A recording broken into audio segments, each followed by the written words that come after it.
If you're old enough to remember when phones had cords and the only thing that went viral was a cold, then you're in the right place. Welcome to the Big 6-0 with Kaylee Harris and Guy Rawlinson.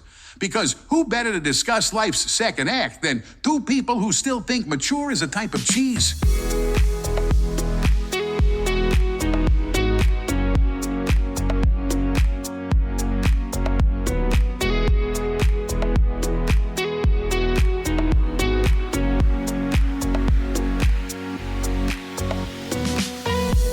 Well, it's Good Friday, so today means a lot to this week's guest, and we're joined by the Reverend Bill Crews from the Exodus Foundation in Sydney.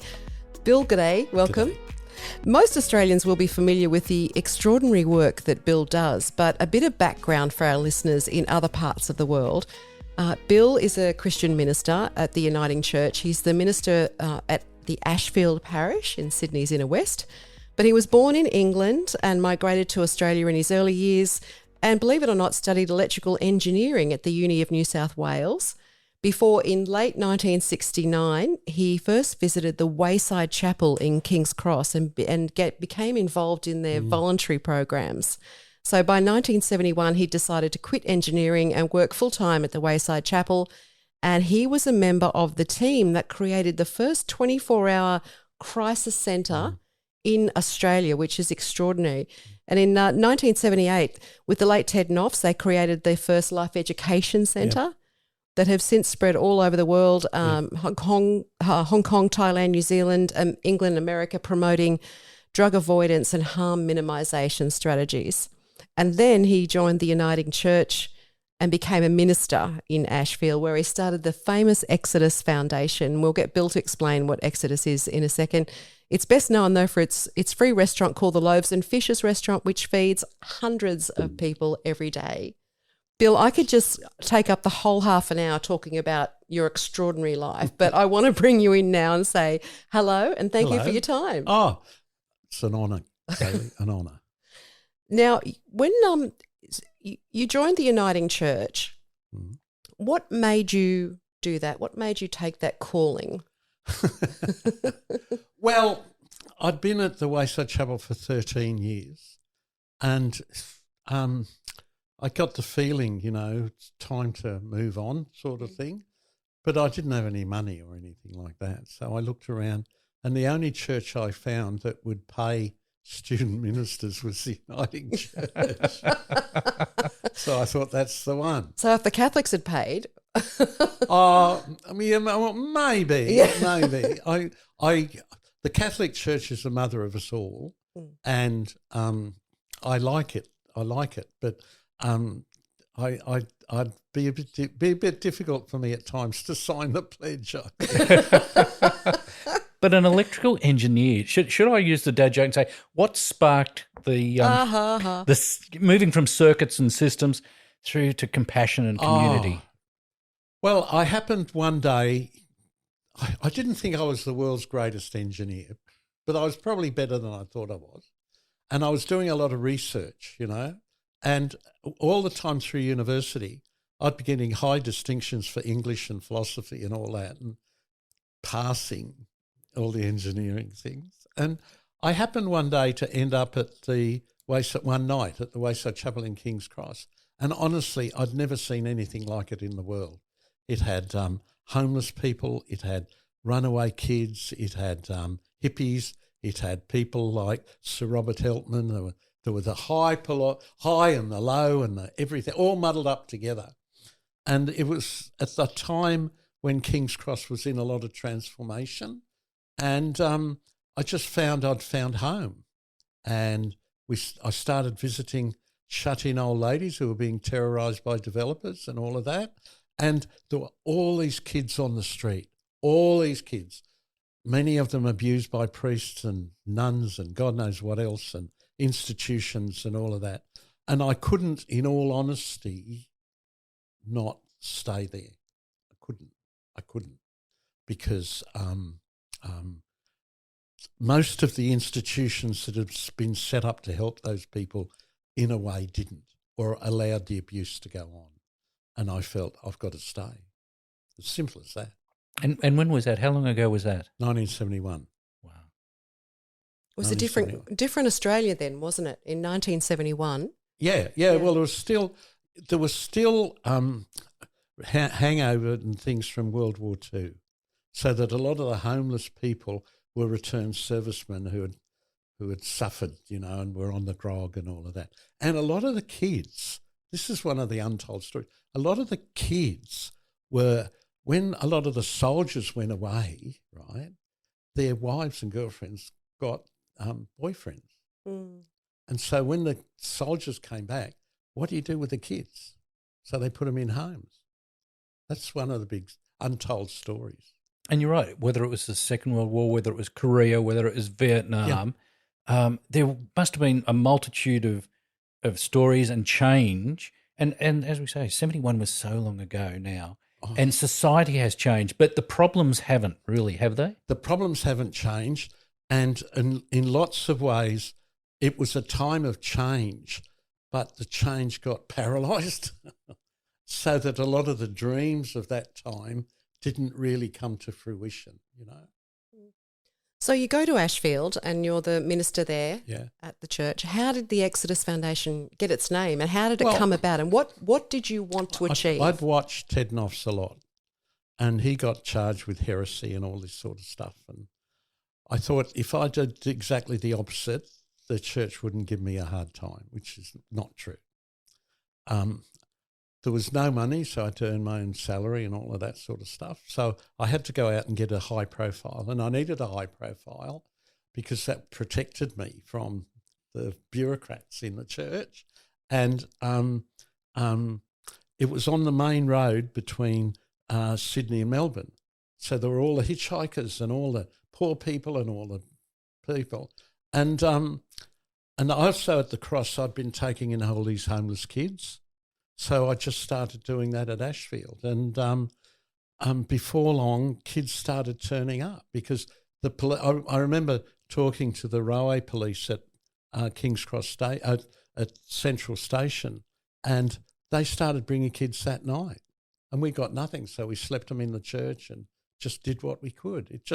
You just do what you do. You got to do it, Mm. And we just opened the church up, slept the kids on the pews. I had 10 old ladies, lovely old Methodist ladies, who called one another miss and all wore hats to church, most of them old maids, and they helped me. I kept saying, you don't know what you got here. And they said, that's all right. And it turned their lives around, One of them said to me a while ago, years ago, she said, we were just a bunch of old gals going out backwards.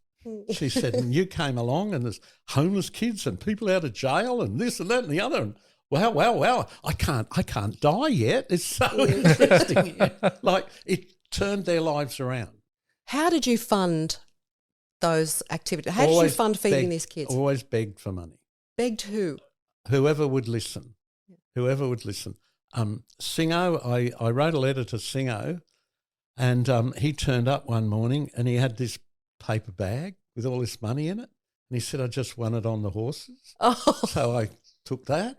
Then there was an old gal wrote me a letter and she said, you're not to ring me, you're not to write to me, you're to have no contact with me at all because here's $10,000. This was 30-odd years ago. Here's $10,000. And when my family find out, they're going to be really angry with me. So it just happened. Yeah. And so this evolved more or less by itself. Yes. Just word of mouth got out. Energy of itself, yes. Yeah. Yes. So you've been feeding the homeless and supporting the vulnerable for decades now. Yeah. What's changed and what hasn't? What hasn't is the cries of the people in suffering. That hasn't changed at all. I think at the moment this world is less kind in a way than it was. I could go and bang on the doors of politicians or get on the radio or get in the newspaper and say, this is going on, and the government's got to do something, and they'd respond. Now they just punch back. They punch back. And that's really difficult to deal with because you present them with issues that they need to deal with and they'll punch back. And in a country like Australia, where are we falling short as far as giving? Because we're a country, we're a rich nation. We're in a reasonable position to help. Where are we falling short? We've got people who have got billions and billions and billions of dollars, and people who have got the bum out of their pants. And it's almost like the twain shall never meet. And I think we've allowed that gap between the rich and the poor to get too great.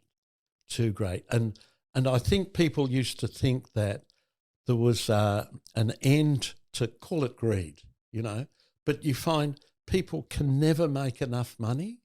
They might have $1 billion, but then they want 2 or they want 5, or the human greed is bottomless, and the only way we balance that is through taxation. But the people in authority or the people with leverage make sure that the taxation doesn't cover what's needed. You would only have to impose a tax on the world's wealthiest people of like 1%, and you would solve the poverty problem in the whole world. So it's actually distributing some of that wealth. It's that simple. It's that simple. And yet we won't do it, and we'll give millions and millions in salaries to people, and yet we won't say, well, you got enough. So on those hard days, what is it that keeps you going? I was sitting in my restaurant day before yesterday, and I sit there and often have lunch with all the guests, and I'll talk about that later, but and this woman comes up to me and there's tears streaming down her face, and she says, she's a refugee from Syria, and she says, can you help my family? She said, because, there's all these internecine wars going on there between one side and the other, and I don't know what side she was on or what side or any. She said, they've been murdering my family. They're murdering my family. And they murdered the little children the other night, and can I bring the rest? Can you help me bring the rest to Australia? And you think, yes, I'll do what I can. It's that. It's basically that. So what do you do in that situation, Bill? Would you approach the government? Yeah, we approached the government, and one time, right, this was the power of the little old ladies, because they all prided themselves on being non-political, which meant the Liberal Party held all its meetings in our church, And there was a little boy we'd found who was going to be deported. And these old gals, right, said to me, you go and see Philip Ruddock. He was the minister at the time. You go and see that Philip Ruddock, because he'd spoken at the Liberal Party meetings in the church.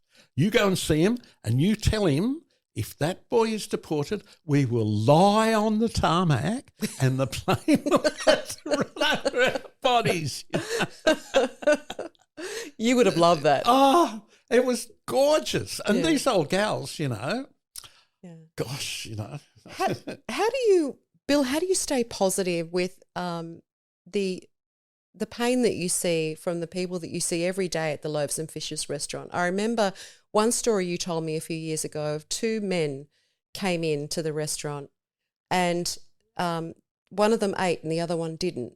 And at the end of the first guy eating, he took out his false teeth and gave them to the other guy so he could eat. And how do you... It's resourcefulness. That's it is. Real resourcefulness, Yeah, but it's extraordinary stuff that most people don't get to see when you're exposed to this every day. How do you stay positive, and how is that what drives you? Because it's extraordinary. Yeah. The care and the love. And look, I'll go right. I was in Calais, France in I don't know, 10 years ago, nearly 10 years ago, where all the refugees were trying to get to England, and there's 15,000 of them in this huge refugee camp. It's terrible place. They're terrible places, refugee camps, terrible.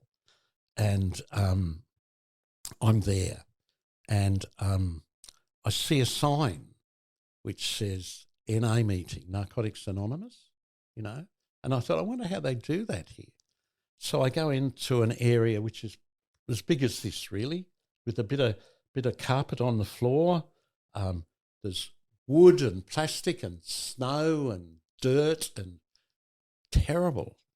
And sitting in that, in a circle, were maybe 10 or 12 people, men and women, Middle Eastern, Asian, African, all different, all drug addicts, mainly Muslim, all in the depths of despair, trying to get out of drug addiction. In our terms, the lowest of the low. They were, you tick it off, refugees, get rid of them, you know. Muslims, problem, you know. Drug addicts, problem. Boom, boom, boom. Sitting in a circle, all telling their story. That's what the NA does, you know. And they're all talking different languages and everything, but you could read it all on their faces. You didn't need to understand the words. And it gets to me. And I think, oh, what am I going to say? What am I going to say? And I said, oh, I'm Bill from Australia. And they go, English, English. And I say, no, I can't get you to England. I can't get you to England. And then it all poured out because it was a personal, really hard time for me. And I said, oh, I'm Bill from Australia. I said, and I've had 2 failed marriages. I said, and my kids have suffered from that. And I'm feeling really bad about that, blah, blah, blah. And they all got up and they all hugged me. Oh, wow. These people who had nothing gave me my life back in a way, you know. And I thought, I've got to honour that. So I went back to England and I threw out all my clothes and I just wear black in the hope people ask me, why do you wear black all the time? And I'll tell them that the people who had the least or had nothing gave me my whole life back. And I learned from that the more stuff you've got in your life, the less you can give of yourself to somebody else. And that's where it all goes. And I learned that after I was 70. It took me all those years to learn that. Then a few years later, my son had a huge psychotic breakdown, you know, and he's in hospital in a really bad way. And I'm going and visiting and haranguing the doctors, all of that, doing what a father should do, right? And I look around. It was a public hospital. I look around and I see most of the other people in that psychiatric ward were people we see every day at my foundation. And I suddenly realised they were the people who gave me my life back. They were the people that the real power lives in the powerless. The big, mighty people, they don't change the world. Powerless do. Powerless do. Those broader societal reflections. We talk about there's a problem out there. How do you make people care about that problem out there when it doesn't directly affect them? Because we've all got a dark side. We've all got a shadow side. We've all got areas that we don't want to look at in ourselves. And often those very sides are the sides that build the destructive side of the world to coming together, you know, like we believe the world's solid, and it's not. It's not. Like it struck me a while ago, you know, Jesus goes on and on and on saying, my kingdom is not of this world, you know, and people think about up there. But I suddenly realised it could be seen as a new way of seeing down here. It's down here. It's a new way of seeing down here, which is a world that's where people actually care for each other. Do you think that will ever be a thing? No, but I think we work towards it, and I hope what we are doing is a symbol that it could possibly one day perhaps maybe happen. Do you think there's more good in the world than bad? I think there's a balance. I think, like, I've just been, we do some work in Thailand, so I've been in the rainforest with the the Buddhist monks, you know, and they're isolated and they spend all this time in the rainforest contemplating their navel and all of that. And I was thinking, gee, that's really lovely, but how is that going to stop the bombs falling? You know, so makes you think. You got to do it on the run, you know. With Easter on us now, what does hope mean to Bill? And how do you help people find it if they don't have it? Depends how you look on time. I think that really, I do a lot of meditating, and when you meditate, every now and then you'll find that you're surrounded by a warm, loving glow. You know, a warm, loving glow, and I think that's at the core of all it is. There's a whole lot of thinking now that, you know, science used to say the end product of evolution will be consciousness, right? All these animals and all that gradually evolved to be conscious. But a lot of thinking now is that consciousness was there before anything, that evolution didn't drive consciousness. Consciousness drove evolution. So that coming up to Easter and there's the crucifixion and all that sort of stuff. The risen Jesus, we were told, the people recognised the risen Jesus by his wounds, right?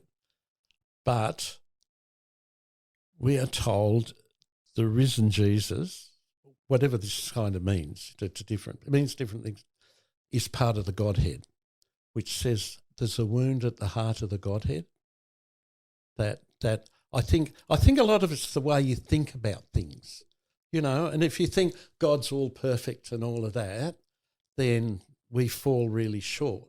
But if we're all working together, muddling through this existence coming to consciousness, kind of makes it all a bit different, you know. It depends on how you look on things. You talk about consciousness, and one of your good friends is the Dalai Lama. How did that relationship happen? Oh, I don't know. Because you would have met many famous people. I got invited to. They asked me to welcome him to Sydney years ago, so I gave this speech, and he liked it. And afterwards I think it was 10,000 people there, and I had to welcome him and made the speech. And afterwards he came up to me and he said, "Oh, that was really good, you know, really, really good." And he gave me this scarf and all these sorts of things. And so I just kept, we just kept bumping into one another. And then one time he was coming over here and I said, "Come and feed my homeless people." So he and we fed 400 homeless people and kids and God knows. And he loved it. He'd never done anything like that. And he got up before all of them and he said, "I'm homeless too." And it was such a powerful thing. I'm homeless, you know. Came into my church. I showed him all around the church. He took off his scarf and he put it around the cross, you know. Then he gives me this gift like a bit later. He says, "Take that as a gift from the Holy Spirit," you know. And he says, "Bill, what did he say?"